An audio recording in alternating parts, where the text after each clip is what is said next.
Hello everyone, this is Hariom and welcome to the post-contest discussion of ABC 448. Let's get right into it.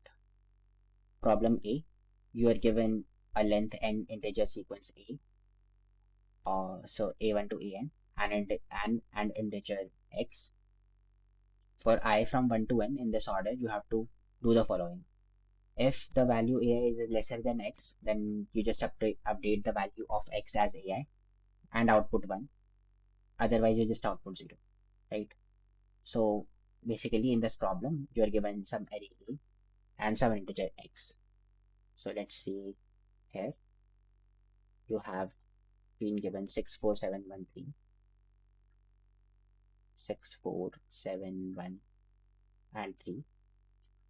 Now here, notice that the value of x given to you is actually equal to 10, right?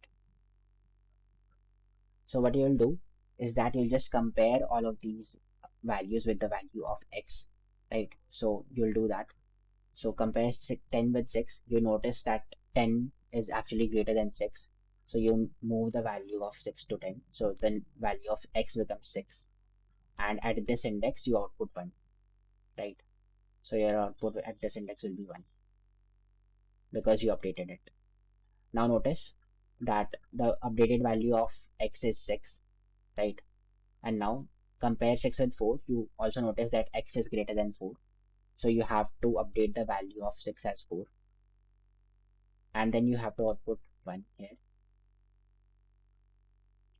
Here you notice at the index 2 that the value 4 is actually smaller than 7. So you cannot update it. The value of x remains the same and you have to output here as 0. Now at index 3, compare 4 with 1. You see that 4 is greater than 1. So you just update the value of x as 1 and then you print 1 here.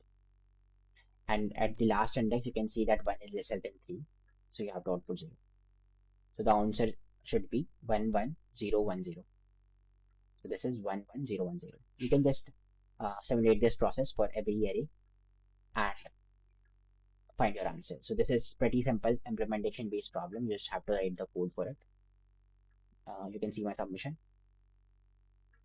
What I did is that I took the value of n and the initial value of x. I'm storing the value of x as val, so do not get confused with that, right? So the value of x is val. I took the input and then I'm just iterating over all the values that I took the initial value of AI, right? So if this value is actually smaller than the val, then I update the value of val, otherwise I do not. And if I update it, I print the value 1, otherwise I print the value 0, right? And then I print the end of time. So this was it. Moving to problem B. A restaurant has m types of pepper called type 1 to m. There are Cj grams of type J pepper at this restaurant. He ordered n dishes at this restaurant. Due to compatibility, only type AI pepper can be sprinkled on the dish I, right? And the upper limit on the amount of pepper that can be sprinkled on the dish I is bi grams, right? Also, he uses only the pepper available at the restaurant. That is, the total amount of type J sprinkled cannot be exceeded from Cj, right? He decides how much pepper to sprinkle on each dish to maximize the total amount of pepper sprinkled on the dishes. How many grams of pepper are in the total can be sprinkled on the dishes. And NMM are up to 1000 and the values of BICI are 10 to the power 6. So basically in this problem is that you have been given a dish, right?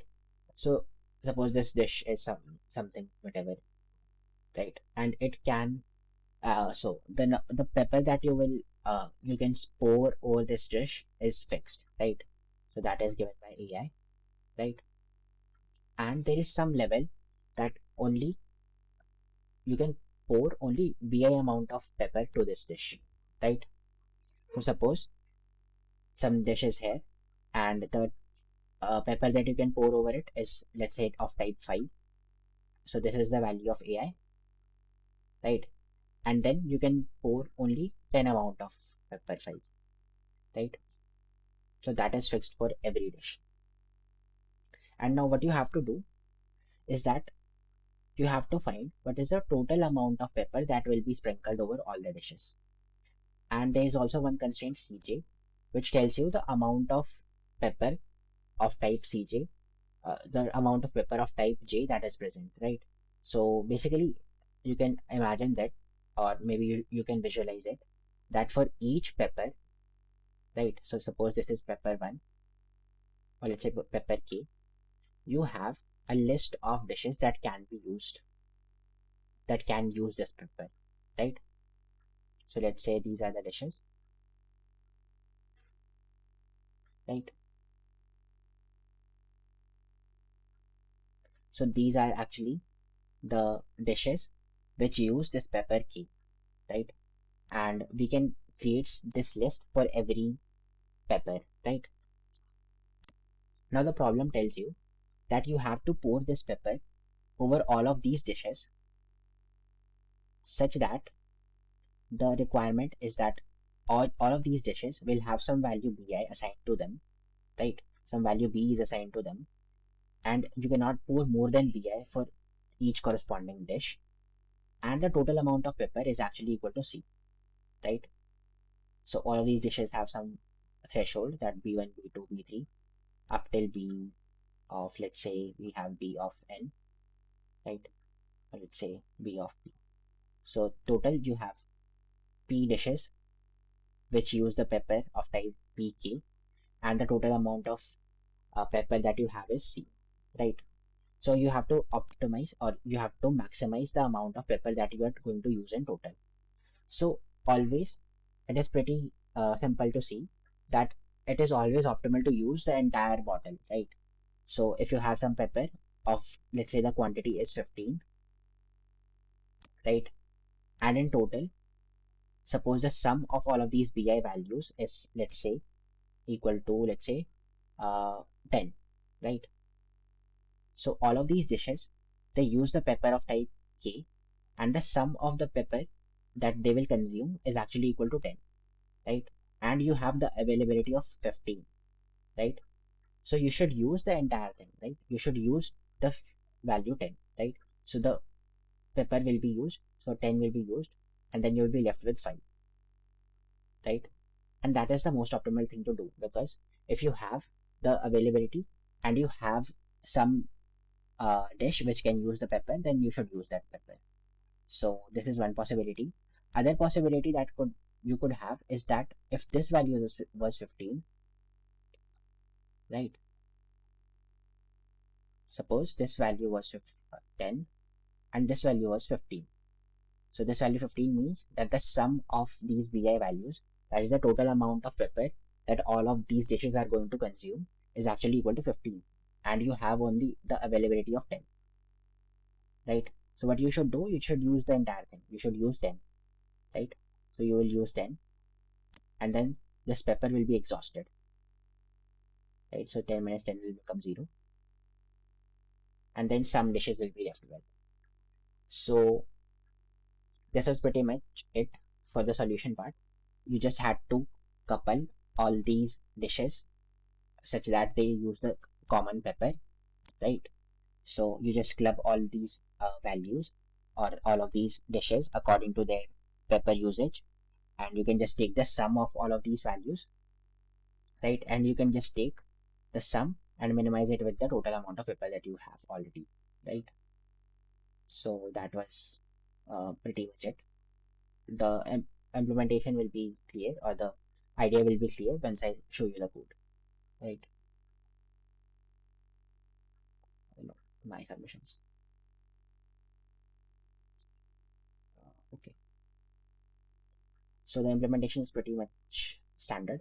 I took the input n and m, then c denotes the total amount that you are available with, right? You took the input c, then sum. What does sum tell you? Sum tells you that the amount of pepper which corresponds to the dish I, or the amount of the total amount of bi values for that corresponding dish ai, right? So I took the input ai and bi, then I decremented a by 1 because I'll store the zero indexed values. Then I take the sum of a should be incremented by b because the dish a actually uses b amount of pepper, right? So I incremented that. And in the end, what I can do, I can just iterate over the values from 0 to m and take the minimum of the total sum, that is the total requirement of pepper that you have, and C, which is actually the total availability of pepper you have. So the minimum of these will be incremented to the answer, and then you can just print your answer, right? So I hope it's clear. Moving to problem C, a bag contains n balls numbered from 1 to n. Ball I has an integer ai written on it. You have to process Q queries. So basically, you are given an array of size n, and you have to process Q queries. The queries are that you are given a sequence from B1 to Bk, right? And what you should do, you just remove all the values from B1 to Bk from the array A, and then you have to print the minimum number which is left in the array A, right? So basically, uh, let me tell you that suppose initially you have an array A, right? The query is that you have to remove some elements from it, right? So suppose you remove this element, and this element, then you will get, suppose this was A1, this was A2, and A3, A4, this was A5, and this was A6. And if you removed A2, A4, and A6, then you will be left with A1, A3, and A5, right? And then you have to output the minimum number out of all of these, right? And one thing that you have to notice is that the number of elements that you are going to remove in each query will be at most 5, right? So in each query, you're going to remove at most 5 elements. So this constraint was the key to solving this problem. So what you can notice here is that in order to remove uh, the element, you're going to remove at most 5 elements, right? So, and you have to print the minimum element. So my intuition or my idea for solving this problem was that why not just sort this array A initially, right? So I can just sort this array, right? Let me write here, just sort this array A, right? So if I sort this, I have all the elements.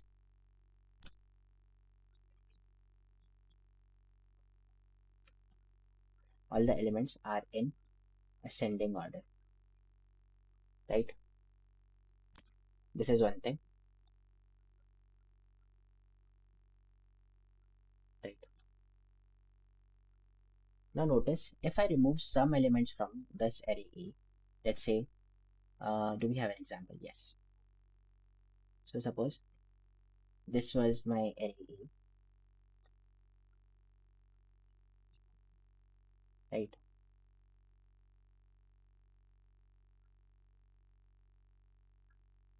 So suppose this was your array A. Then if you remove elements with index 4 and 5 from it, so suppose I just pop out the element 4 and the element 5, that is the index of these elements, I'll be left with 3, 2, 5, and right. And I have to print the minimum out of these, that is 2, right? So either, but the brute force solution will be that you just literally perform these all operations, right? You just keep track of, you just keep the original array A, make a copy of it, and literally remove all of these elements from it, and then you just sort the new thing, the new array, and then you can just print the minimum number, or you can just find the minimum number from this array A. So the time complexity of that will be that in each operation, in each of the operation that is Q, you're going to iterate and find the minimum element. So that will be Q into n, which is pretty large, right? And we cannot do that. So that is not feasible. We have to do something smart. So The key for solving this problem is that the value of k, which is the total number of elements that you are going to remove, is less than or equal to 7, less than or equal to 5, right? So what you can do is that you can just keep track of the first 5 smallest elements from the array A, right? So what I'm trying to do is that suppose you have an array A, 4, 5, and then 6, right? Suppose I have these 6 elements, then in each operation, at most the person or the query, what will do, he can just remove the first 5 elements, right? And I know the top 6 elements that could be my possible answers for the minimum. So when I sort this array A, I'll get 1, 2, 2, 3, 5, and 9, right? And if I keep track of the first 6 or first 5 uh, minimum elements in this order only, then even if you delete the first 5 elements, right? I know my 6th element, right? I know what is going to be my 6th element. And if you delete at some point, you delete the first 3 elements, right? And then you delete some other element from it, right? Suppose you delete the 1, 2, 2, and then you delete 9, and then you suppose delete some element from other, let's say 12, then I do not really care. Since you delete these elements, I can just output my minimum value as 3, right? So this is pretty intuitive that we can just keep track of the first 6 elements of our array A, first 6 minimum elements, and then what I'll do is that at some point I'll just keep matching whether which elements did you delete. So suppose this was my array which consists of the first 6 elements, and then you had suppose 1, 2, 3, 9, 10, and then let's say 15, and the elements that you deleted are suppose let's say 1, 2, 9, 15, and let's say 100, right? So this was your deleted elements. This value is 9 actually, right? Now I can notice that 1 and 2, these were the top elements of my sorted vector, and they are deleted. And now notice that since I have deleted 9 from my array A, and all the elements are going to be greater than 9, right? So since 9 doesn't match 3, all the elements that you deleted from here are beyond this range, right? So all the elements that you deleted are beyond this range. So I do not really care. I just care about this element 3, right? And that element is not deleted. So this is going to be my minimum answer, right? This should be clear. So at each point, what I just did is that I just keep track of the minimum elements, and I just sorted all these values array A into that, and then I can just take the input, query indices, take the query indices as input, sort the values, and then uh, keep track of the deleted elements from the array, right? And since you can just delete the top 5 elements, I can just keep track of the first 6 elements. Even if you delete the top 5 elements from my array A, I can just output my 6th element as my answer, right? So this was pretty much implementation based problem. Let me show you my code. Let's see. Oh, sorry.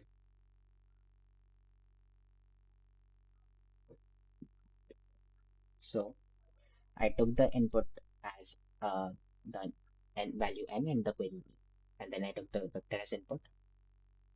Then since I have to sort all of these points, and if I sort them, then the input says that they're giving me these queries as in the form of indices, right? So if I sort them, my indices will be lost, right? In the original array, I had some other indices, and if I sorted them, I'll have different indices. So I just have to keep a copy of this array A, right? So that is NV. NV is actually the copy. and then I can just freely sort these elements. I sorted them, and when I'm processing the query, I took the input that how many elements are you going to delete, right? I stored them. Then what is the value x? This is actually the index of the element that you are going to delete. So since my array is 0 based, I decrement this index by 1, right? And then in the vector, I just store which value it is that you're going to delete. So a of I is actually equal to nv of x. Nv of x, why? Because since I have to keep the original order of the elements, right? So I cannot use p there. So I just stored which values are going to get deleted in the array A. I can sort them, right? And now what you can do, you can just keep track of how many elements that you deleted, right? So L is the index of the element which up to which all the elements are deleted. So you can just match them, that if the first element, that the smallest element of my array A is actually the element that you deleted, so that element is deleted, I move to the next element, right? As you can see here, my L will be here, right? Since 1 and 1 match, that you have deleted 1, then I can increment my counter by 1, right? So this was L, so this will become L again. So now since 2 is matching 2, I can delete this element 2 as well and then move to 3, right? And now notice that since 9 is does not matching 3, even if you delete other elements from my array, I do not really care because all these elements are going to be greater than 3, right? So I can just break out of this loop and then I can print the answer PFL, that this is the minimum element, right? Since I sorted them, that will be my minimum element, right? So the time complexity of the solution will be order of q into log of 5, which is pretty small. So this is order of q because since I suppose so after before so the pre-processing step is at order of n log n because I sorted this values, and then I in each of the q operation I'm performing a order of log of 5 because I'm sorting a vector of length 5, right? And then I'm just iterating over it. So order of log of 5 is order of 5. So that is pretty small. So the final time complexity will be order of n log n, right? So this was it. Moving on to problem D. So here you are given a tree with n vertices numbered from 1 to n. Then you have some edges connecting ui and vi, right? Each vertex has some value assigned to it, which is ai, right? And you have to answer the problem for k equals to 1 to n, right? For each of these points from k to 1 to n, the problem is that among all the vertices on the simple path from the vertex 1 to k, if there exists two distinct vertices with the same integer value written on them, then you have to print yes, otherwise you have to print no, right? So basically you are given a tree, right? So this is, let's say, the node, the root. Then you'll have uh, the other part of the trees, right?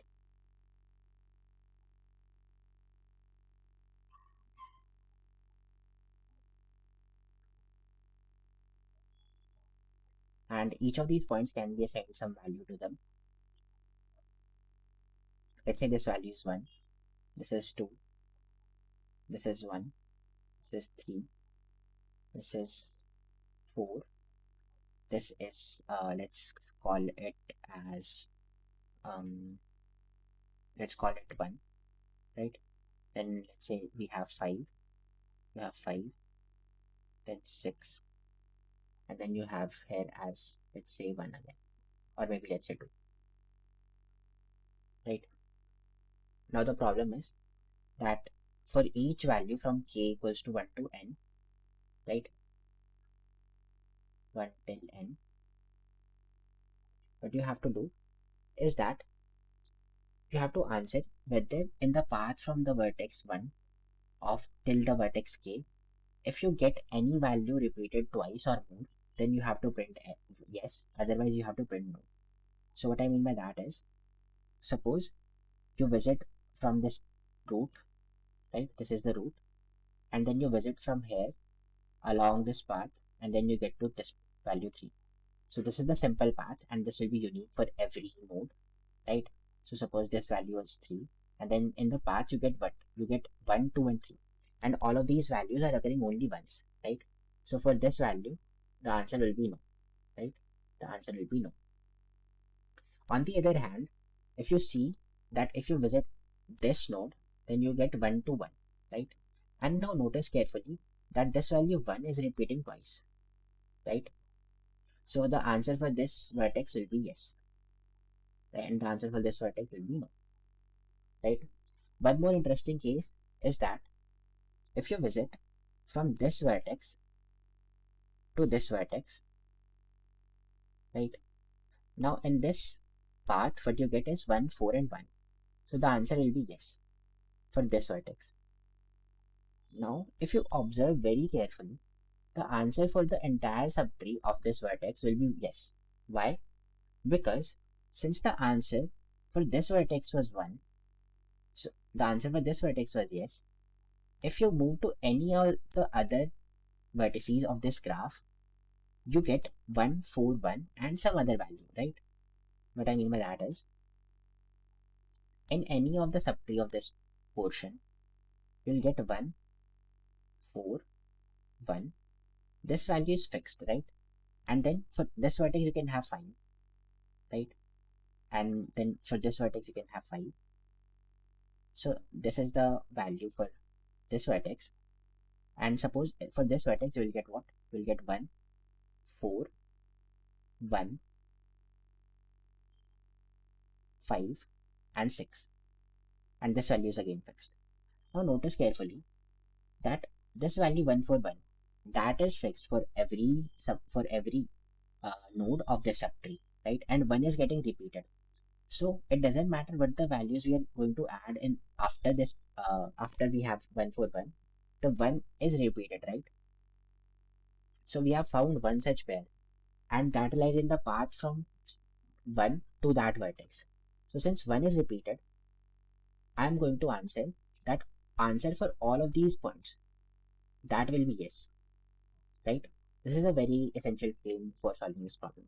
If you have the answer as yes for some vertex, then the answer for all the points in the subtree of that vertex will also be yes. And that is pretty intuitive, because since you have repeated some value, then in the subtree of that value, that point is going to repeat only, right?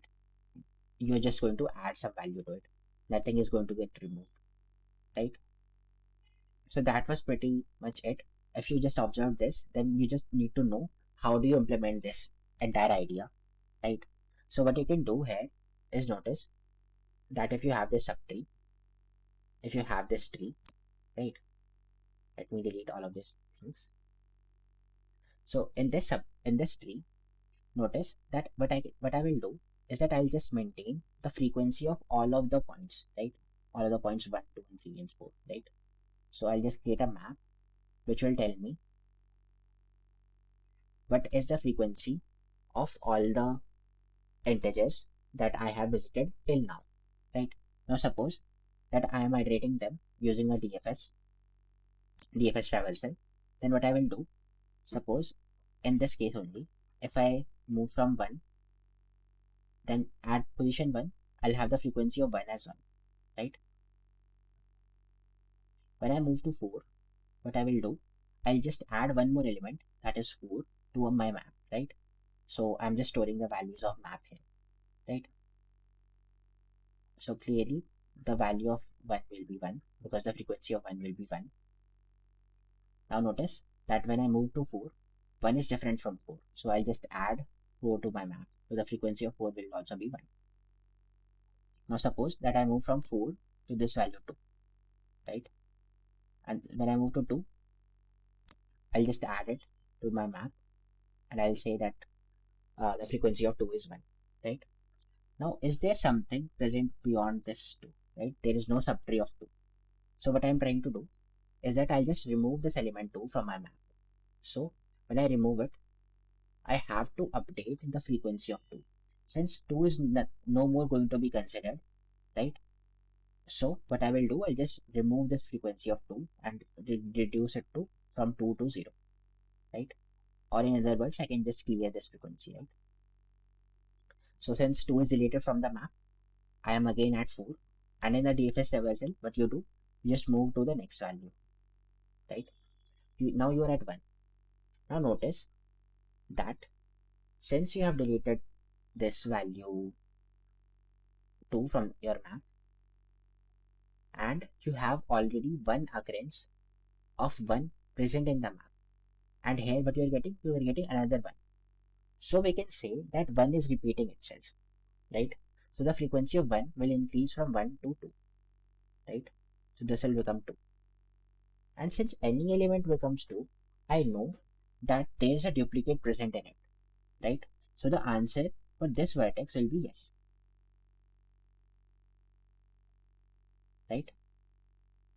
Now from 1 I can move to this element 5. So what will happen? I'll just add one frequency of 5. So this will become 1. And it is irrespective of the frequency of 5 because we have one element in the map which has a frequency of 2. So as long as the frequency of the element 1 is 2, all the elements in the present in the map that I'm iterating on will have their answer as 1, right? So when I move from 4 to 1, my frequency became 2. And when I'm at 5, the answer of this subtree, that is 1, will be 5 as well. So the answer of this will be yes, right? The answer for this will be yes, this will be yes, and this will be yes, right? So after iterating all of these elements from the subtree, I'll have the frequency of 5 as 1 and 2. So I'll have the frequency of 5 as 2. The frequency of 6 will be 1, right? And when I move away from all of these subtrees, so the frequency of 6 will be updated to from 1 to 0. Then you will have decrement in the frequency of 5. Then you will have decrement in the frequency of 5 as well. So in the end, you will get what? All of these values will be deleted and your new map will look like 1 has a frequency of 2 and 4 has a frequency of 1, right? So now we are going to move from the subtree, from outside of the subtree of 1. So now notice when I move away from the subtree of 1 and I move from 1 to 4, the frequency of 1 will get decremented by 1, right? So this value 2 will decrease to 1, right? And now notice, since all the elements in the map have a frequency of lesser than or equal to 1, there's no duplicate present in it, right? So we are back to square one, right? So we can just keep on iterating on, we can just keep on tracking the frequency of all of these elements. And whenever we see that the frequency of some other element is already 1 and we are going to increment it, then we just going to say that duplicate is found. And in the subtree of that node, answer for all of the values will be yes, including that value, right? So this was pretty much it for the algorithm of this problem. You can just keep on doing this and you'll get your answer, right? So let me illustrate. When you move from 1 to 4, the frequency of 1 and 4 will be 1, right? Both of them will be 1. When you move from 4 to 1, the map will contain of a single element, right? So that element will be 1 only. So the frequency of 1 will be 1, right? And when you move from 1 to 2, you'll add 1 to your uh, you'll add 2 to your map. So the map will contain 1 and 2, right? And when you move from 2 to 1, you'll see that 1 is already present in the map. So you can just increment the frequency of 1 as 2. So the 1 has a frequency of 2. And the answer for the entire subtree of 1 will be 1, which consists of a single element now because it's a leaf. So the answer for this will be yes, right? Now you can just move from here to here. Then you'll update the frequency of 1. Then you'll move to 3. And then you can just keep moving from 3 to 2 and then from 2 to 1. So this is the DFS traversal of the tree.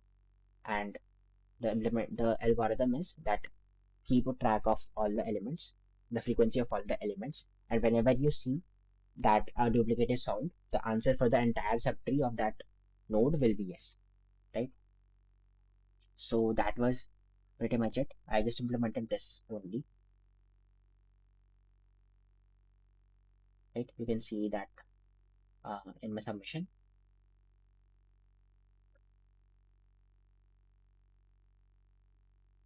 I took the value of n, I took the input of the graph, right? So now notice here that one thing is actually that we are going to iterate on the frequency of all of these values, right? AIs, right? And these values are actually from 1 to 1e9, right? So either what you can do is that you can use a map, like a real map, an ordered map or an ordered map, or you can just compress these values, right, into from 1 to n, and that is actually equivalent to saying that I'm going to compress the coordinates, right? That is pretty famous idea. And then I can just use an array. So either you can use a map, then you will have the complexity as n log n, which is fine, or you can just compress the coordinates of all of these points and then use an array. So I did that only. I so basically I just uh, sorted the values, then I erased the unique elements. Sorry, I erased the duplicate elements, and then for each element I just updated it to the value of its index in the sorted form. So this was not really necessary. You can just uh, by doing this you get your complexity of DFS as order of n. But since you have sorted the elements, you just get an order of n log n. So this is not pretty much efficient thing to do, right? You should not do this. You can either you can just keep track of the frequency of all the elements using a map, right? So your answer will store whether the answer of this value of this node is 1 or not, right? And the frequency is MP, is stored in M, right? Here I have used a vector. You can use a map, right? Then what I will do, I'll just iterate over the map using a DFS traversal. Then in the DFS traversal, what is it? I'll just find the index of the element V of curve. So basically, it tells me what is the index of that element, and I increment the counter of this element, right? So MP of V of curve plus equals to 1. So basically, if I have already seen this value in the map, what I will do that I found a duplicate in my code. So I just increment the value of duplicate as 1. So this variable is not really necessary. You can notice that you can just mark this value as 1, because since you have found the duplicate, the answer for this node will be 1 because there's a duplicate found. And then you can mark the value of all the subtree elements of this node as 1 as well, right? As I already told. So you just iterate over the subtree or the other subtree of this vertex. Then you can take the XOR, you can take the OR, that this value just tells you that if the value of answer of cur is 1, then assign the value of x is 1. Otherwise, just keep it 0, right? This is the short form of saying that. And then you can iterate over the DFS. And if at some point, whenever you move away from some point, so let's say when I was at this node, the frequency of 1 was 2, right? So when I move from here to here, I have to update the frequency of 1 as 1. I have to decrement this value as 1. So when we at when the frequency of some element was 2, I'll just decrement my counter, which says that counter stores the total number of duplicate elements currently in the set, right? And then I can just decrement the frequency of this element when I move away from the subtree, right? When I move away, I have to decrement the frequency of this element, right? I'll just do the DFS, and then when I'm done iterating over the entire tree, I can just print my answer using this answer vector, right? If the value of x is 1, then my answer is yes, otherwise the answer is no, right? So this was simple. Okay, so moving to problem E, you are given integers n and m. You have to find the remainder when n divided by m, this floor value of this value, is divided by 1007. So you have to find the remainder when this value is divided by 1007. Sorry, 10,007, right? So this denotes the floor value. In this problem, n is not given directly. Instead, it is given in run length encoded form.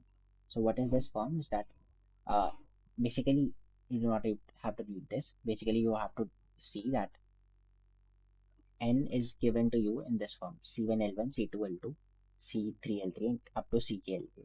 So what does it tell you? It tells you that suppose some number 3 is present 10 times. some digit 3 is present 10 times, then some digit 4 is present 3 times, and then some number, let's call it, let's say 1 is present 10 times. So the value of n is given to you in this form. So how will you find the value of n? You will just say that 3 has to be appended 10 times. So you'll write 3 10 times, right? So you'll write 3 3 3 3. That will be written 10 times, right? This is 10 times. Now again, you will write 4 3 times.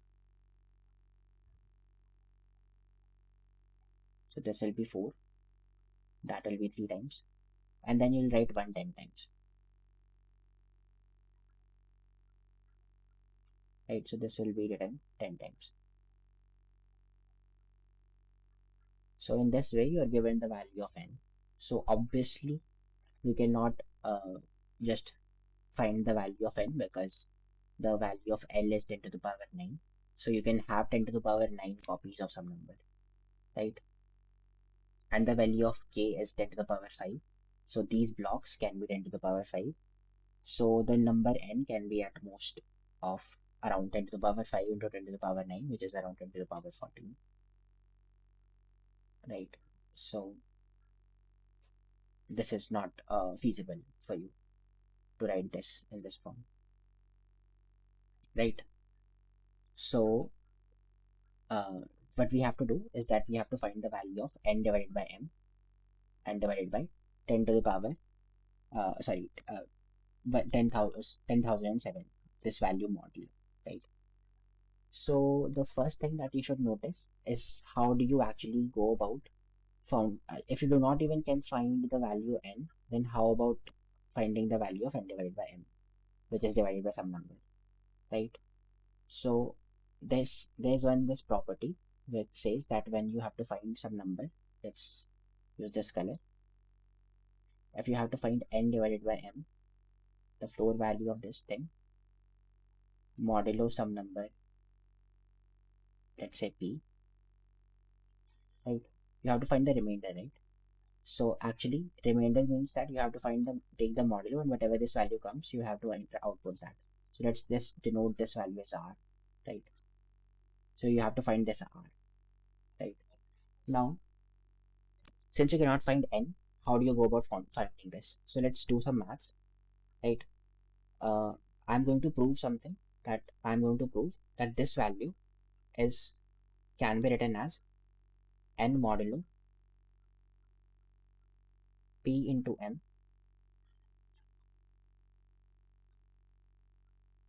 divided by m and the floor value. So if you could find n modulo this thing and divided by m, then actually this value is going to be equal to this value. So let's just prove it, right? So let's just prove it. So prove this. Let's just say that my value n can be expressed as, right, can be expressed as some number q, right, into mp plus r, right? Right. So let's just say this m is actually exactly same as this m. This p is actually same as this p, and the r is actually the remainder that we are seeing, right? So I'm writing this from this equation. So since I write this, what can I write the value p, the value r as? My value r will be what? This will be n minus q times of mp, right? And now notice that r is actually a remainder. So what is the range of r? R will belong from 0 till mp, right? Now we have to find n by m modulo p. So this r is different, right? So let me call it r1, right? So this is our equation. We are just going to prove it that equal to this, right? So I'm going to substitute n value n by m mod p, right? So I'm going to write that n by m, this thing, can be written as, what is the value n? N is actually equal to q multiplied by mp plus r. So this is qmp plus r divided by m. Now we can notice that we can distribute this value m over the two terms. Then m will cancel m and you will get qp plus r divided by m. And we have to take the floor value of this entire thing. Now notice that q and p both are integer terms, right? So taking the floor does not really matter. So we can just say that the floor of, let's say, 3 plus 4.7, right? If you write this, then this value is actually going to be 7.7 and the floor of that will be 7. You can also write this as 3 plus the floor value of 4.7, right? Now that will also be equal to 7 because this value will be 4. The same thing we are doing here, that we can just distribute this as qp plus r by m and take the floor value here. Now notice that if I take this value n by m modulo p, as I said here, if you take n by m modulo p, what will happen is that now we are going to take the modulo p.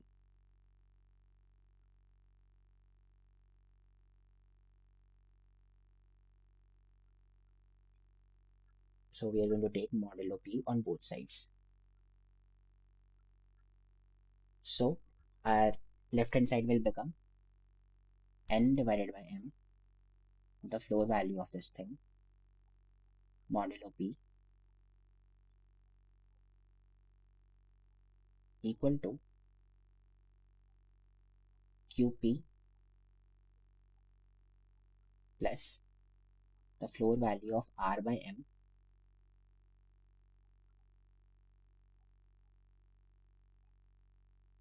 and take the modulo with p, right? Now notice I can just distribute this mod over the two terms, and now notice this value p. So this entire thing, right? You can notice this entire thing is actually a multiple of p, right? And when you take the modulo of some number which is multiple of p with mod p, that will be 0. So this will be 0 plus this term will be what? R by m modulo p. Now you can notice we found the range of values of m, right? R belongs from 0 to m, 0 to mp. So what will R by m belong from? R by L will belong from, you can just divide the just divide by m on both sides and then you'll get R by m will belong from 0 to p, right? Now we can notice that R by m, this range, belongs from 0 to p. And if you take the modulo with p, then nothing is going to change. So this value will become R by m only. Because whenever you have some number, let's say if you have a number 3 and you take the modulo with 5, since 3 is already lesser than 5, your modulo will give 3 only. You take modulo, you'll get some different value of mod only when this value of 3 will be greater than 5. Let's say if it is 8, then you get some different value. But if this value is lesser than 5, you'll get the same value. So same goes here. If r by m is always lesser than p, then you can just remove this mod and then you will get r by m. So we took mod both sides. So n by m mod p is actually equal to r by m mod b. And now notice what the value of r was. R was nothing but n by m mod bm, right? Because how did we denote n as? We denoted n as q into mp plus r. So r is nothing but n modulo mp, right? So this entire thing. So we can now write that r is nothing but n mod mp divided by m, right? And since r by m is already in the range from 0 to p, so we do not need this mod here, right? So we just proved that if you take here n by m modulo p, the floor value of this thing, modulo p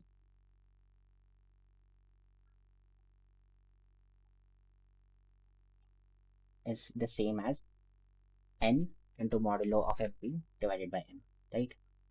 So what does this tell you?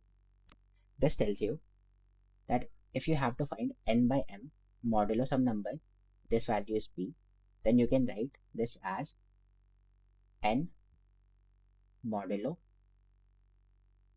this number m multiplied by this big number, that is 10,007. So you can write this as 10,000, 1, 2, 3, 3 zeros and then 7 multiplied by m, right? So you can find this value and then you can just divide this by m and take the floor value, right? So this is what we have to find. We have to find.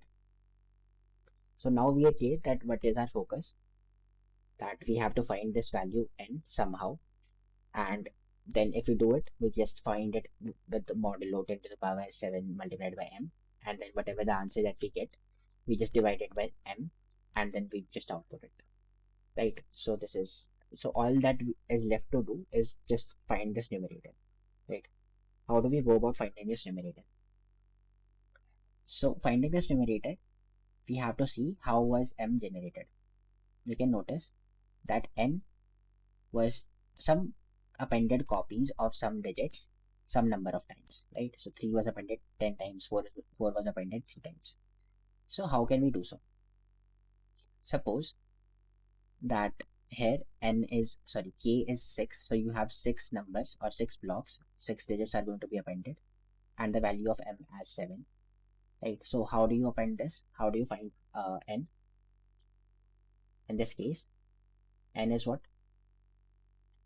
First, you're going to append 3. How many number of times? One number of times. So you'll just write 3, right? Now you'll append 1 number of times. So you'll append 1. Now you'll append 6. Then you will write 2 times. You will write 2 and 2. Then you will write 7 2 times. 7 and 7.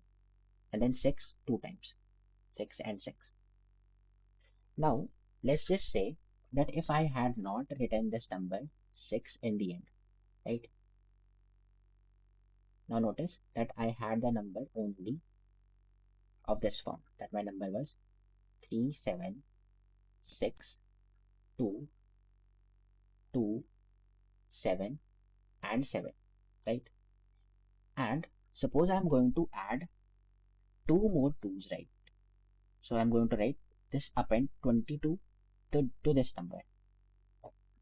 So in mathematical form, what I'm actually trying to do is that I'll just multiply this number by 100, right? And then I'll just add this number 22 to it, right? Isn't this simple? Because when I'm appending it, it essentially means that I'm going to append some zeros to it first, right? And then I'm just going to add 22. So appending zeros is actually the same as multiplying some number by the total number of zeros that you added, right? So if you have some number, let's just say that if your number currently is A, right? So yes, this is your number A, this is the number, and now you're going to append L copies of the digit C, right? So this is the uh, form in which you're going to get the numbers. So you have to append L copies of C. Then I can write that my A new will be what? That will be, I have to shift this number. How many number of times? I have to shift it L number of times. So how do I shift it? I multiply this number A by what? 10 to the power L, right? By multiplying it by 10 to the power L, I just have shifted this number of two number of times if this value L was 2. Now what I have to do, I have to append L copies of C. L copies of the number or of the digit C. Now, since this is mathematical, can I also write this in some mathematical form? The answer is yes. Appending some number of C copies of some number. Let's say the number is going to append it L times. So this will be C, C, C, C, C, and that will be a total of L times, right? Now I can write this as, so essentially what is C? C is actually some number, let's say 3 or 7 or 4, right? Any of these digits will be that. So examples of this number could be 444, right? Or 7, 8, so sorry, 7, 7, 7, 7, 7, something like that. So what I can do, I can write this number also as 4 multiplied by 111, or I can write this number as 7 multiplied by 1, 1, 1, 1, and 1, right? In the similar way, I can write this number as C multiplied by the total number of 1 will be exactly equal to L. So I'll write this as the total number of ones will be L, right? So this is my number, that is L copies of C actually means that C multiplied by uh, just 1 L number of times. Now I can write this also as the GP sum of 10 to the power 0 plus 10 to the power 1 plus 10 to the power 2, so on and so forth, up till what? Up till 10 to the power L minus 1, right? Because I'll just get 1 here, then 1, then 1, then 100, and all of these ones are going to get added to it, right? So this can be written as summation of 10 to the power, let's say I, where I belongs from 0 to L minus 1, right?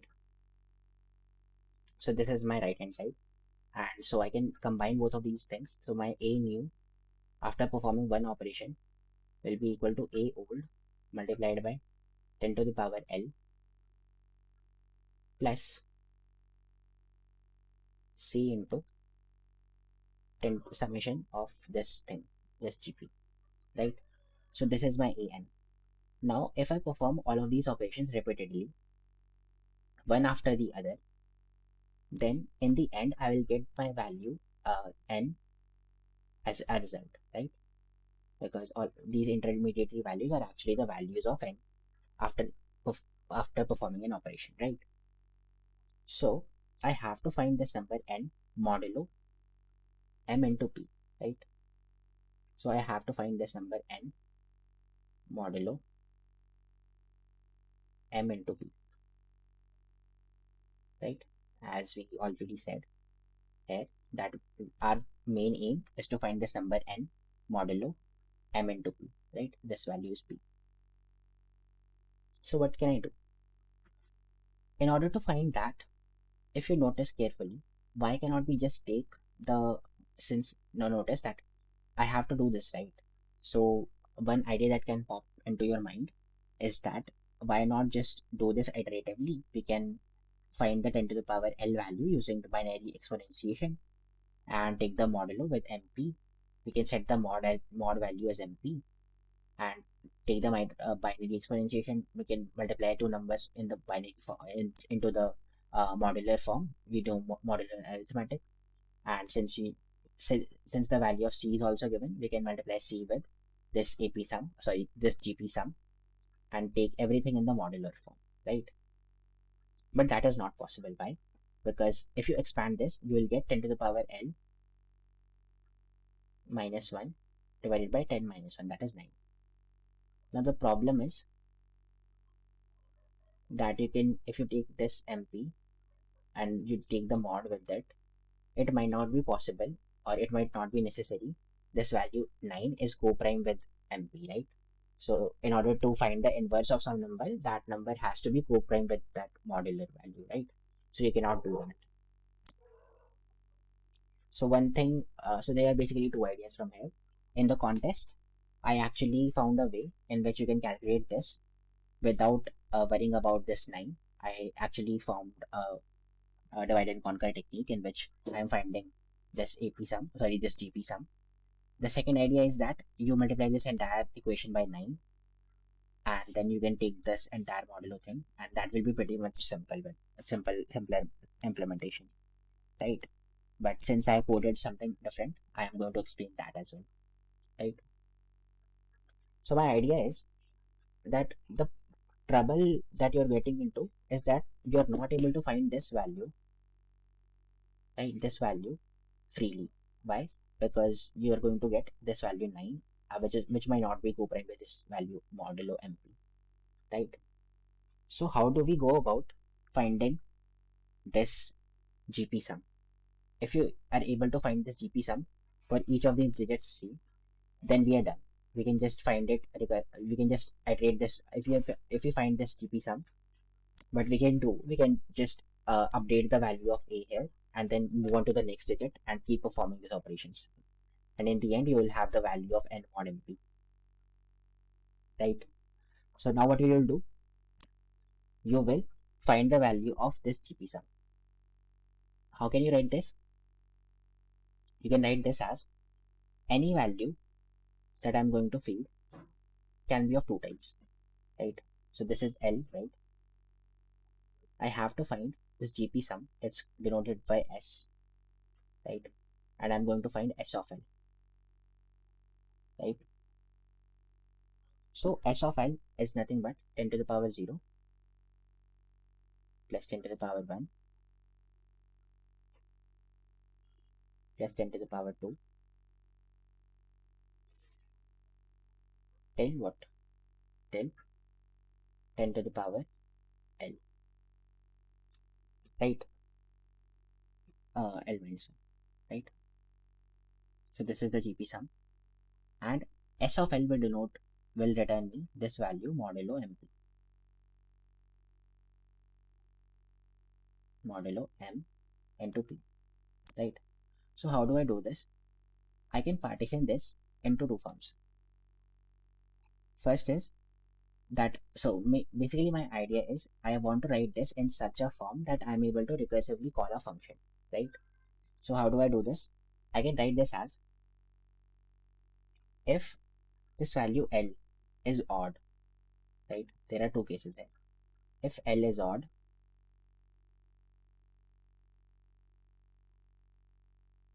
right, then I will write this as L as 2k plus 1. L is odd. Then I have the case where I'll write L as 2k plus 1,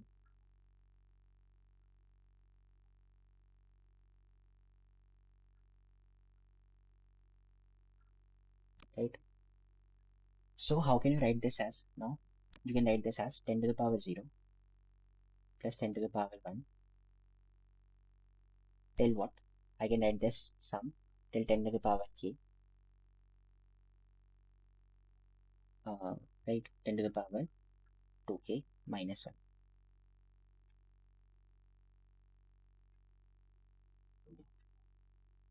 Still 10 to the power 2k minus 1 plus 10 to the power 2k, because you have to take till 1 minus, right? So this is 2k plus 1. So you have to take till 1 minus, right? So 2k minus 2k plus 1 minus 1 is 2k.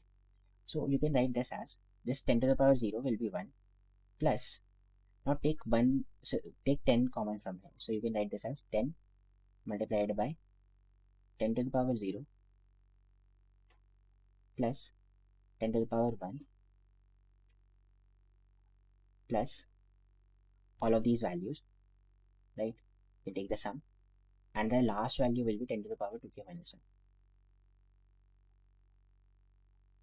1, right? Now if you notice carefully, you can notice that this value is nothing but 1 plus 10 into sum of 2k. So s of 2k plus 1 can be expressed as a function of s of 2k, right? So we get a uh, recursive formula for this if L is odd, right? And if L is even, similarly, so basically my aim is that I'm going to recursively find this value, this sum for all of these things, and then I know that this is going to run at most 14 or 15 times, because the 10 to the power that value, the max value is actually equal to 10 to the power 14, right? So if L is even, I can write L as 2k, right? So now I can borrow this.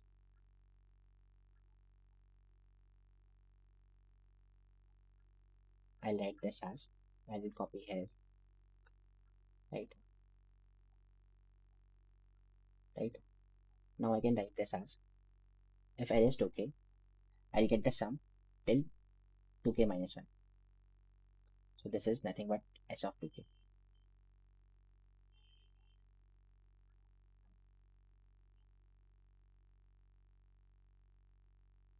right? Now I can write this equation as what? I can write this as 10 to the power 0 plus 10 to the power 1 up till 10 to the power k minus 1 plus 10 to the power k plus 10 to the power k plus 1,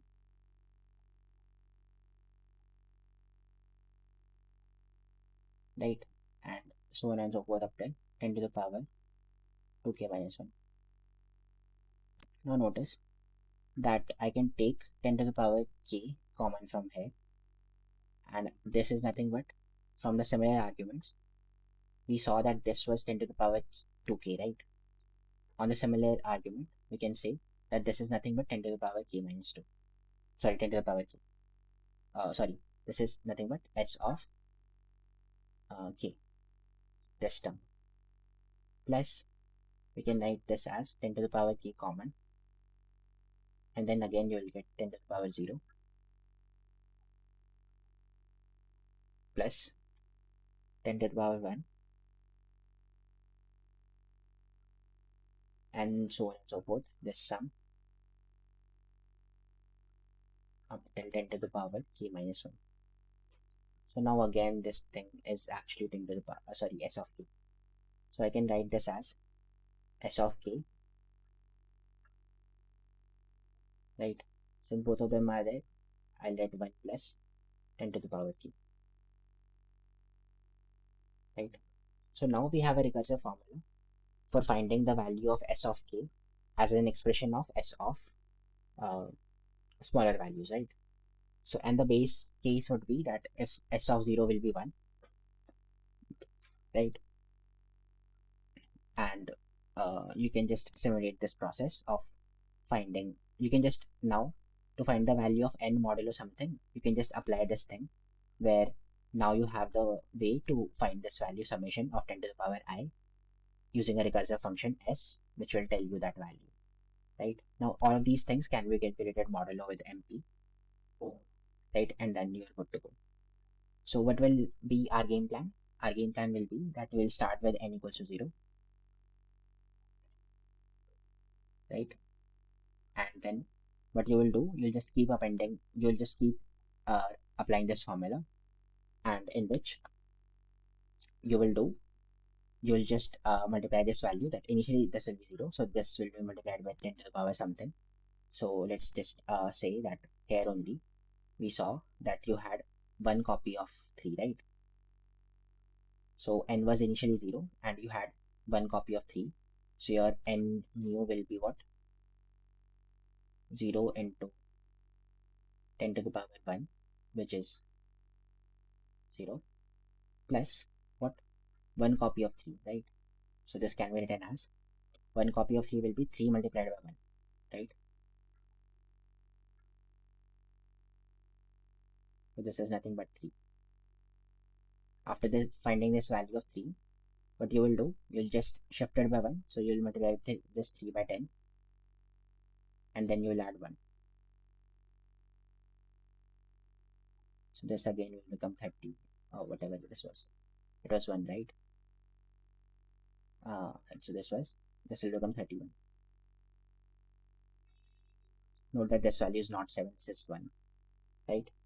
So you will just keep finding these values modulo MP, and in the end you will get n modulo MP. And then in the end what you can just do is that your final answer is n modulo MP divided by n. Take the floor value of that and you're good to go. So all that's left is to show you the code. So the code is pretty simple. I just do what I told you. I took the input n and m. My answer will be the value of n, that is initialized to 0, right? And the value of p that I told you was actually equal to 10 to the power 10,007. So I'm not creating another value p. I'm just saying that my value m is multiplied with p. So now my new modulo, that is mp, is actually equal to m, right? Now what I'm trying to do, I'm iterating over all the digits and their how many copies I have to append. And then what is my formula? My formula is a new will be a multiplied by 10 to the power n, right? So the power will be 10 to the power l modulo this value m, right? So I found that. So this is one expression. Then what I have to add? I have to add c multiplied by this sum, which is 10 to the power l. How do I find that? I'll just call a recursive function. So that value multiplied by this digit c modulo m, right? So this is the second term. This value cur is the second term, and this value is actually the first term, right? And when I find that, what I will do, I'll just multiply this first term, that is p, with what? A. So I'll just multiply a equals to modulo of a into p into m. And then in the end, what I will do, I'll just add this thing with this thing. So I just add this answer with cur, and then I divide, and then I take the modulo with m. Then in the end, what I have to do, my m is actually what? M is equal to mp, right? Because I multiplied it initially. So I divide it. So I divide this value m by 1007. And in the end, what you have to do is just find the value of this value n modulo mp that you have found, and then divide this by m. So I divide this by m, right? And then output it, right? So I hope the code is clear. So now let's look at the recursive function sum. It tells me what? It tells me the GP sum modulo uh, modulo mp, right? So if L is 0, you just return 0. Otherwise, if L is 1, you return 10 to the power L minus 1. That is 10 to the power 0, which is 1, right? Now, if L is odd, you can write L as 2k plus 1, right? So if L is odd, let's look at here. If L is odd, my recursive function is that just call 1 plus 10 times of S of 2k. So I'll just call S of 2k is, so basically L was 2k plus 1, right? So 2k is actually L minus 1. So I called sum of L minus 1, that value stored in cur. Now I'll multiply that by 10. So I multiplied that by 10, modulo of 10, and then I add 1. I add 1, and then I return that answer, right? Simple code. On the similar grounds, you can see that if L is even, you can write L as 2k. So your final formula is what? S of 2k is what? S of k into 1 plus 10 to the power k. And now notice that k is actually equal to what? L by 2, right? So you call the sum for uh, L by 2, right? So this value S of k is actually stored in cur. Now this right hand side is actually 10 to the power k plus 1, right? So k is nothing but L by 2. So I calculate expo, that is 10 to the power L by 2 modulo m. I add 1 to it. I add 1 to it. There. I take the modulo with m. And in the end, I just multiply both of these terms. So I take the value. The val is mod1 of val and cur and all, right? And I return this value. So let me show you what is mod1 mod add r. They're actually the template values. So they just tell me what is the value of a mod a plus b modulo m, or a mod mul a multiplied by m modulo m. So right, so these are pretty generic values. I have not written this code. This is my template, right? And after performing all of these operations, you will get the final value of n, right, as your answer. And I've already explained you have to divide it by m. And in the end, you can just print your answer. I hope the idea and the code is clear to you. Okay, moving to problem F. Pretty interesting problem. There are n locations numbered from 1 to n on a two-dimensional plane. Location I is at the coordinate xi, yi. You will start at location 1, then visit every location exactly once, and then you can return to location 1 again, right? Moving from location 1 to location j takes xi minus xj, the absolute value of this, plus absolute difference of yi minus yj seconds, right? So this is Manhattan distance between 2 points, right? Now output a route that visits all locations and returns to location 1 within 10 to the power 10 seconds of starting from location 1. It is guaranteed that at least one such route exists under the given constraints, right? And what are the constraints? The total number of points you have is 6 into 10 to the power 4. The x coordinates min and the max values are given as 2 into 10 to the power 7, and no two points are equal, right? You have to output all the values as all the values are integers, of course, right? So basically the problem says that suppose you are given a graph in 2 dimension, and basically what you have is that you have multiple points in it, and what you have to do, suppose this is the point 1, then you can move from this point 1 to any other point, right? So this is point 1, suppose this is point 2, right? So you move from point 1 to point 2, then you calculate the Manhattan distance. That is the sum of the difference of absolute values, sorry, the sum of the absolute difference of the x and the y coordinates, right? So you calculate that value, then you can just move from this point to any other point. Suppose I move from 2 to 3. So this point, let's say I'm calling 3. Then I can move from here to here. This point, let's say it is 4, right? Then I can move here.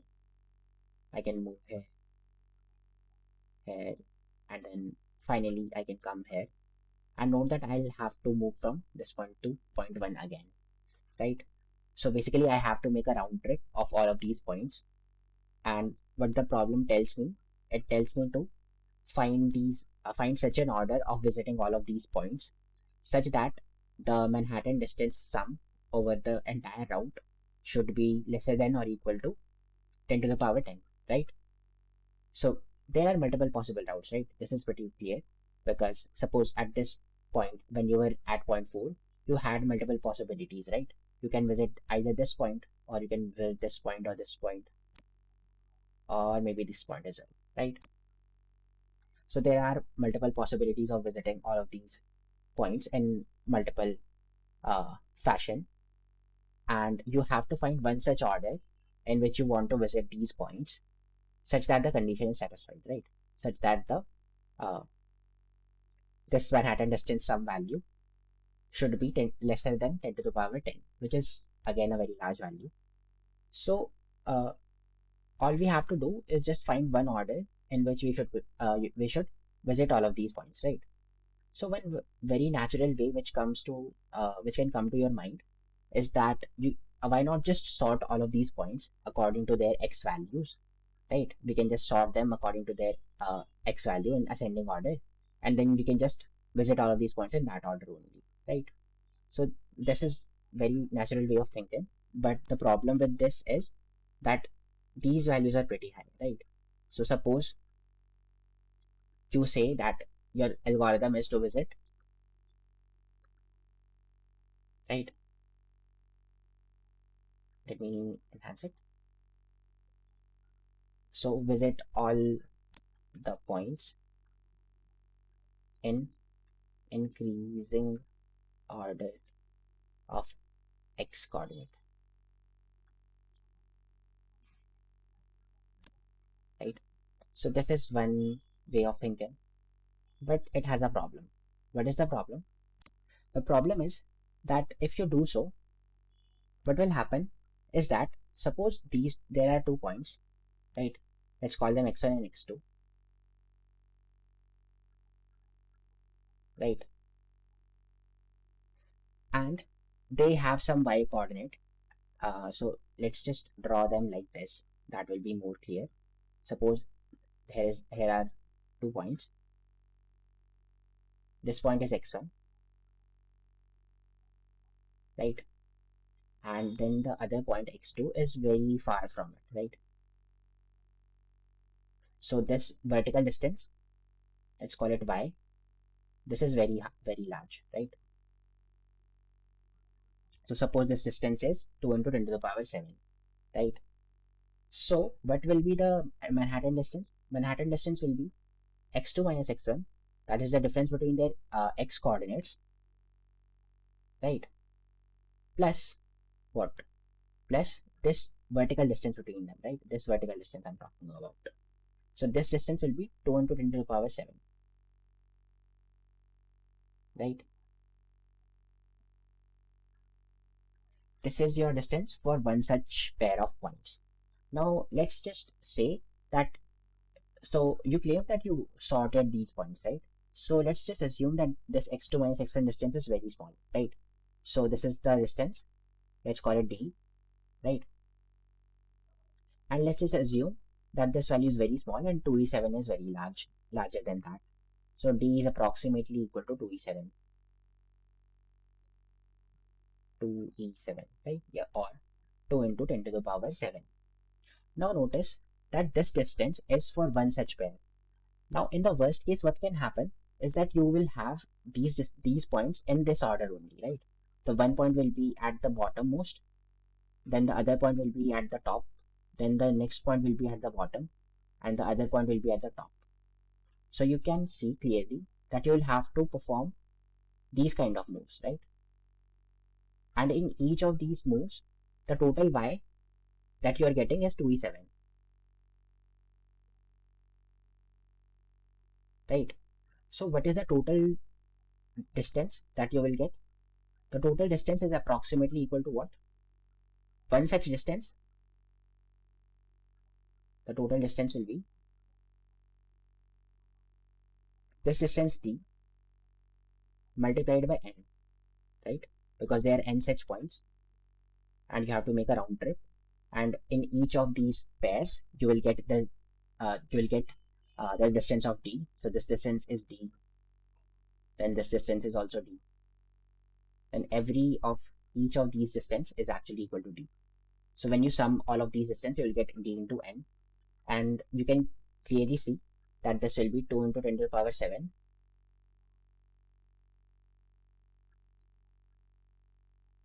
multiplied by what? This value n, and n is 6 into 10 to the power 4, right? So this is 6 into 10 raised to the power 4, which is around 10 to the power 12, right? Because it is 10 to the power 11 multiplied by 12. So we can say that this is around 10 to the power 12, which is much greater than 10 to the power 10, right? we have to find the order in such a way that if you visit all of these points in that order, the Manhattan distance sum should be lesser than 10 to the power 10, right? So this possibility of sorting all of these points in the ascending order of x is just invalidated, right? It cannot happen. The total distance that you will get in the worst case might exceed it, right? So what can we do? So one way of solving this problem, which I thought, is that you should sort these points not on the basis of x, but you should club these points in some way, right? Suppose that you have a graph,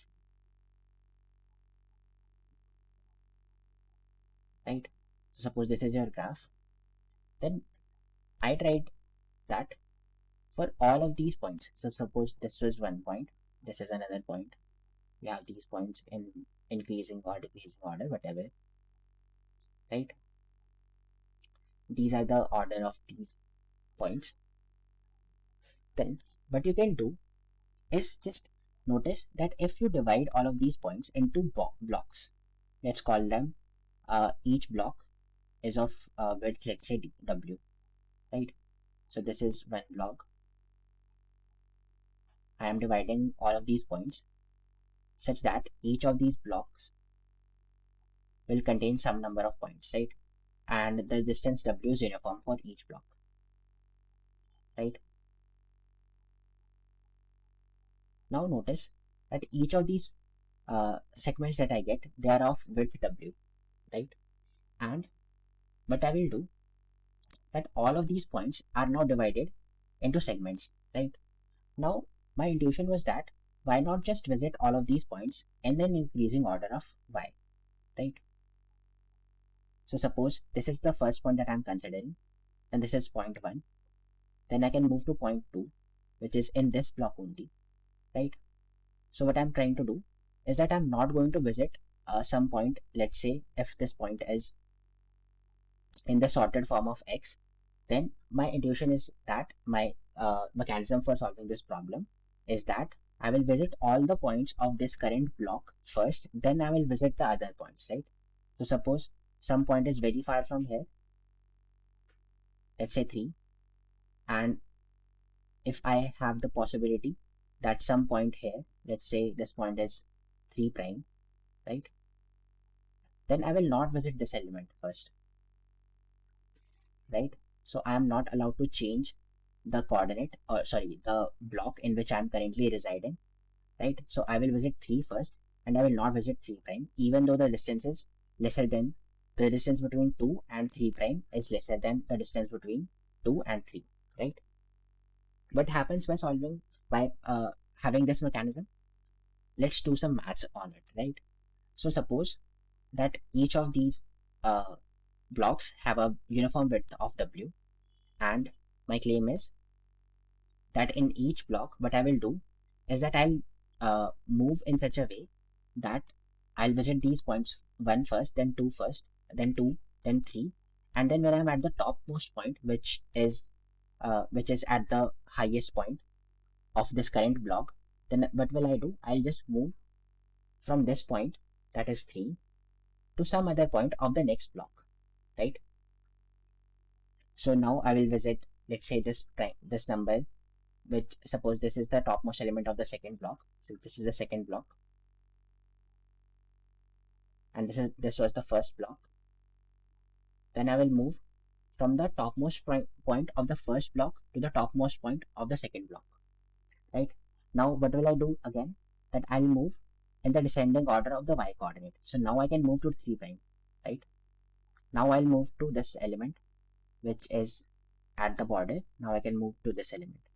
Now again notice that in the second block, I am at the bottommost point, right? And I do not really care about the x coordinates.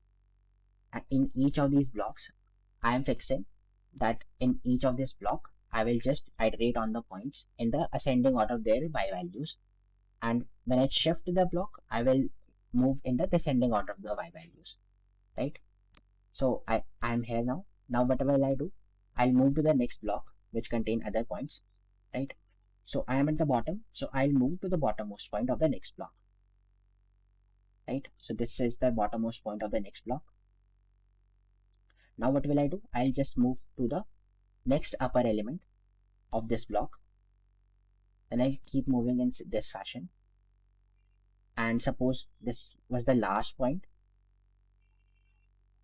What will happen now is that I can just move from this point to my original point 1, right?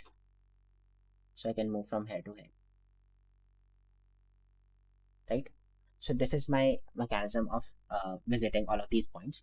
Now let's just prove mathematically that if you visit in this order, then the total Manhattan distance will be lesser than 10 to the power 10, right?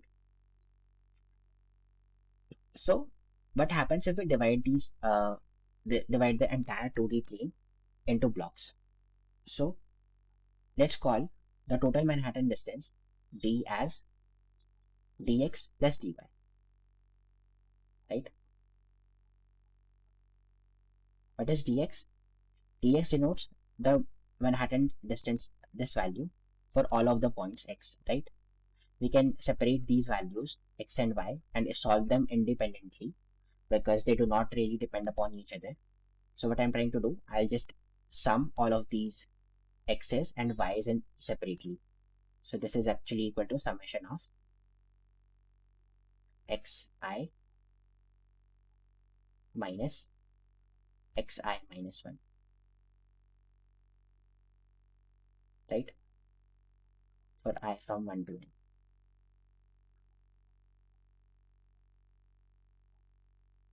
And similarly, you can define dy as well, right?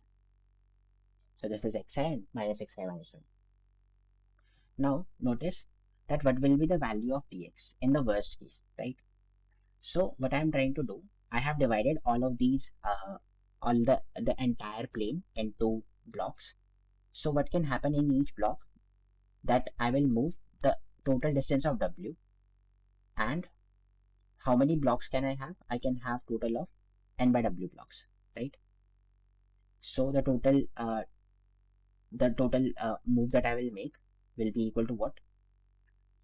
That will be equal to n, that is the total number of points that I have, the total number of points, and in each of the points I will have w, because I can move at most w, right? So this is the width w, and in each of these points, right? So if I move from here to here, then again here and here, what I mean by that is, suppose the first point was here, then second point was here, then third, fourth, right, like this, right? So at most, how many points will I cover? I'll cover a total of n points, and each of these distance from between the consecutive points will be w, right? So the total distance and the x will be n into w, right? This is the value of dx. Now dy is pretty much complicated, right? But will be dy. If you notice carefully, this dy value is actually equal to the difference between the y coordinates of the two consecutive points and sum taken over all the pairs of consecutive points, right?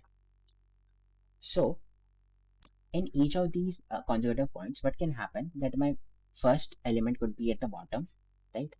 My first point can be at the bottom, and the other point that I'm going to visit can be at the top, right? So let's call the coordinate of y here is y as 0, right? And the topmost point will have a coordinate of y equals to y max, right? Whatever y max do we have, let's call it ym or y max. So what will be dy? Dy will be the total number of blocks that I have, right? So what happens actually is that, suppose you, if you have 3 points, let's notice here only. Let me make another diagram first. Suppose this is the diagram and I'm considering only one block here, right? So what happens is that, suppose this is one point, this is another point, this is another point, and this is another point, right? Now note that this, I am visiting all of the points in the increasing order there of y values, right? So suppose if at the second at the point after this point was here, then I would visit here. It is not necessary that I will visit all the points in the increasing order of their x values. I will visit them only in the increasing order of their y values, right? So suppose this is the order that I am visiting. Then what can happen in one block? Suppose this is one block. What can happen is that I will visit the entire length of y max, right? Because these are the distance y1, y2, y3, but the total distance over the sum taken will be y max, right? This is pretty simple to prove. Suppose this distance is, this coordinate was y2, this was y1, then we can write that distance as Manhattan distance as y2 minus y1, right? This is the first point, and then you will have y2 minus y3 minus y2,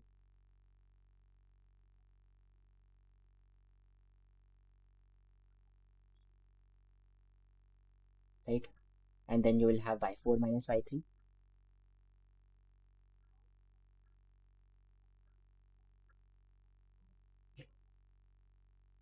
right? And you can just take the sum over all these values.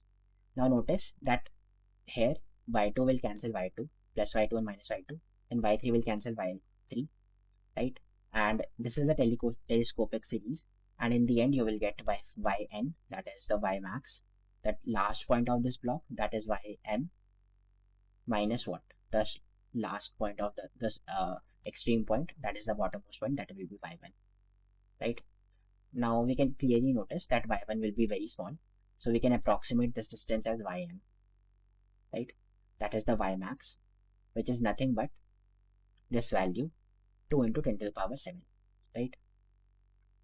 And now notice how many times will I get this distance ym. I will get this distance ym the number of times I am having this kind of operation, right? And that can occur a total of the number of block times, right? So this distance w, right? This is one block, right? Then you can have another block of, this is another block, then you'll have block 3, and in each of these blocks you can have a vertical distance of ym, right? So the total distance dy will be what? This distance dy will be equal to the number of blocks, let's call it b, multiplied by what? This distance ym, because in each block I am getting a max distance of ym, right? Now what you can notice here, the number of blocks can be expressed in the form of x, right? How can we write that? B. We can notice the total block number. When you multiply it with the total block number, when you multiply this value by the block size, what you will get? You will get xm, because this value xm, it denotes the horizontal span of this 2D graph, right? So xm is actually divided into multiple blocks of width w, right? So pretty simple to notice that capital B multiplies by w will be xm, right? B denotes the total number of blocks you have, right? So here we get B as xm divided by w. So this is xm divided by w multiplied by ym, right? So this is the vertical distance, right? And what is the horizontal distance? The horizontal distance that we calculated above was n into d, n into w, sorry, right? Now the total distance d is actually the sum of this distance dx plus this distance dy, right? So we can write d as dx plus dy, or we can write this as, we can just substitute all of these values. We will get n into w plus this value xm into ym divided by w, right? And in the worst case, you can notice the value of n will be 6 into 10 to the power 4. The value of xm and ym both will be 2 into 10 to the power 7, right? And what we are trying to do is that we are trying to minimize this distance d. Why? Because we have to perform the operations, or we have to visit all of these points in such a fashion that the total Manhattan distance that you are getting is lesser than 10 to the power 10, right? So we'll try to minimize this Manhattan distance, right? So now notice that this value d is actually a function of w, right? Here you have w, and here you also have w, and all the other values are actually constants, right? And xm and ym, all of these values are actually constants, right? So now you have a kind of relationship between the distance, Manhattan distance, and the size of the block, right? So what I will do, I'll just differentiate this value, this expression with respect to w, and then I'll just try to minimize this value d, right? So I can differentiate it. I'll get this d of d divided by d of w, and this will be what? This will be n plus, now if you know about differentiation, this power was 1, so it will be multiplied by 1 and then you will get 0. And this will be minus of xm ym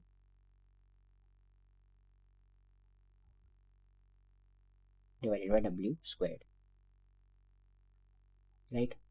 And in order to minimize or maximize any expression, you just equate it to 0, right? And then you can notice that the value of w that you are getting is nothing but the square root of xm multiplied by ym divided by n, right? This is the value of w. So this is actually the optimal size of the window, or the optimal size of the block that you should take so that you get the minimum distance, right? So this is the minimum distance, but what is the value of this minimum distance? In order to get the value, we can just plug in this value w into this equation, right? So if you do all of these calculations, what you have to do is that you have to put d equals to what? N multiplied by w, which is square root of xm into ym divided by square root of divided by n, right? And then you put again this value here. I just know that this will be repeated because of the property of AP and GP. You can learn that somewhere. This value will be 2 times of square root of n into x into y, right? X and y are actually x7 into y. So if you find this value, this will come out to be 9.8 into 10 to the power 9, right? Approximately this, right? And how do I get this? I just plug in the value of n, x, and y, right? You can just plug in all of these values into this equation, and then you will get d, right? So this is nothing but d min, right? This is the minimum distance that you will get in the worst case, right? In the worst case, this will be your minimum distance. And now notice this value is actually lesser than 10 to the power 10, right? So what we have proved till now is that if you visit all of these points in such a way that if you divide all of these points into blocks of width w, right, then if you visit all of these points in the increasing order of their y value in each block, and then when you move to the top of the block, you just move to the next block and alternate your fashion. Suppose if you're moving in the increasing direction from here to here, then in the next block you will move in the decreasing direction, right? And when you move to the next block, you will go to the increasing direction, then you will go to the decreasing direction, right? So if you keep performing these types of operations, then in the worst case, you will get the minimum distance as the Manhattan distance as 9 into 10 to the power 9, and we have proved it mathematically, right? So this was the maths for this problem. It was pretty mathematical. You just had to see some observations or maybe prove which fashion in which you should visit all of the points so that your Manhattan distance could be minimized. So in the code, I did this much only. In this problem, you just had to see this, right? You just had to do some maths, and there might be other solutions, but this is what came to my mind first. right? So I implemented this one only. Let's see our code. Okay. So what I'm trying to do is that for each point, what do I need? Each point can be designated four properties, right? There are four properties to each point. First is its x value. Second is its y value. Then the third property is which block is it currently located in, right? So this block size, sorry, the block ID, you can call it ID. And the fourth will be is its index, right? Because what we are trying to do, suppose in the initial given problem, what you had is that this was the point one, and then this was point two, and then you had this value as point three, right? But we are not going to visit all of these points in this order, right? We are not going to visit in this order. What we will do, we'll just sort these points according to our convenience, and we will visit it in that order. So we need actually the index of this point, right? The initial index, right? So that we can print our answer. So how do we sort all of these points? We can notice carefully that first, if we need to sort all of these points first on the basis of their block ID, right? So all the points of the block 1 will be visited before the points of the block 2. So first we have to check if the block of these two of some point are same, then are different, then we can just visit the all the points of block 1 before the points of the block 2, right? So so suppose I take the input, then what I have done is just I took the x and the y coordinates, then I assigned the index to it, right? And then in order to get the block ID of each point, what you can do is just that divide this value with the block size, right? So what is block size? Is that it is actually equal to W, right? So this value W will be calculated here. You can notice this value came out to be around 8 1. What was the value? It was around 81632, right? If you solve this, you will get around 81632. So this was actually the value of W, right?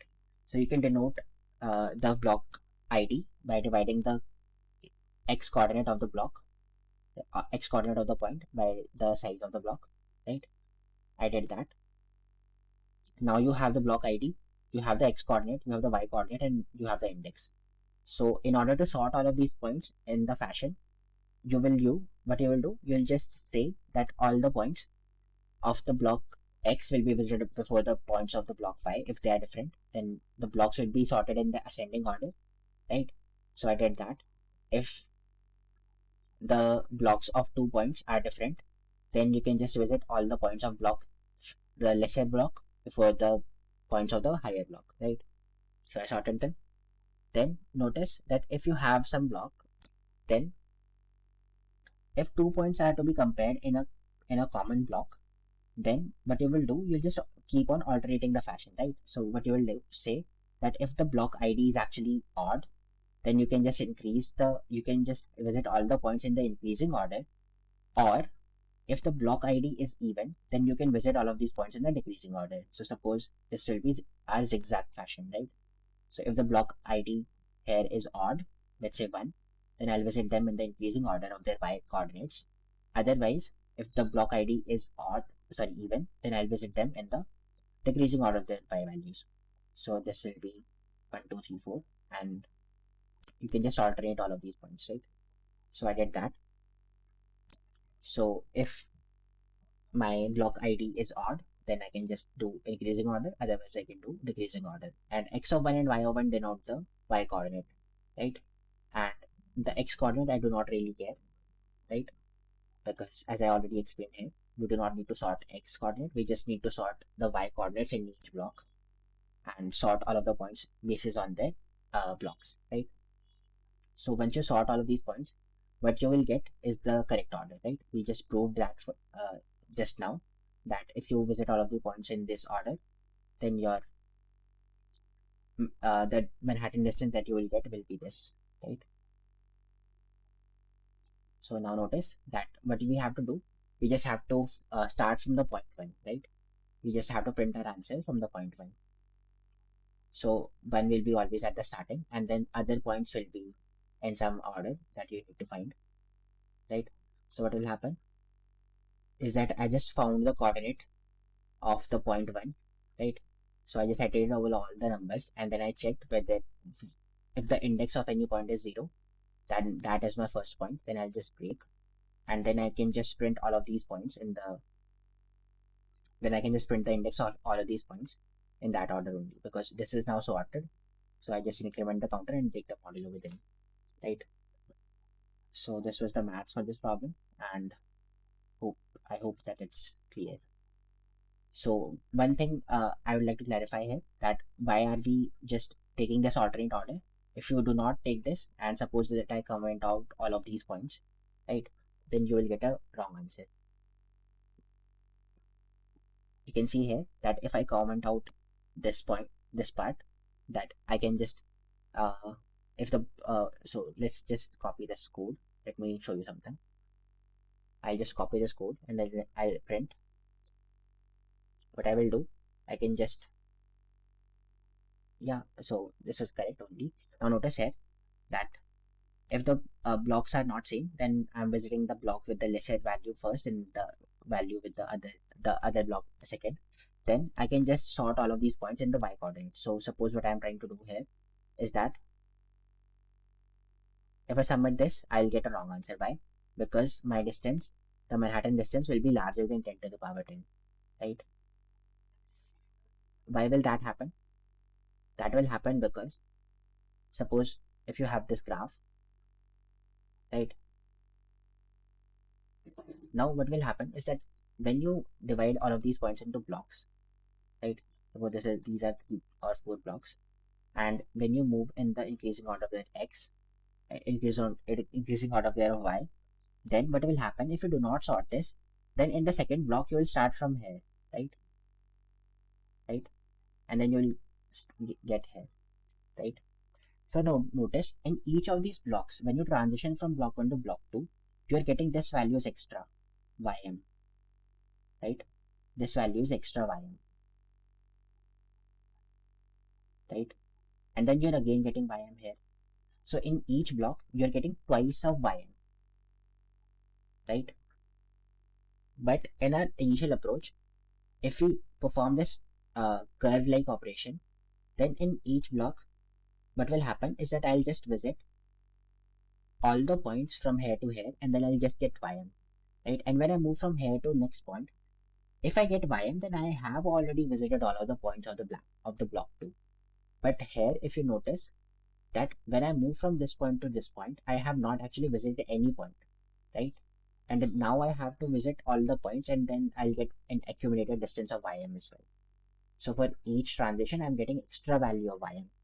So what you should do instead is that you should move like this in the sine wave, this waveform, right?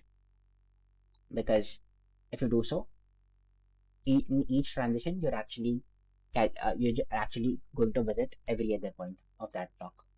So that's why we are alternating these values, right?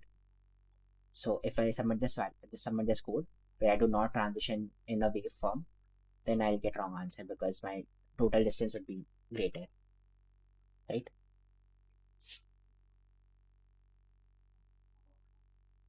Yeah, you see, we are getting wrong answer only. But for this code, we are getting right answer because we did that optimization, right? I hope it's clear.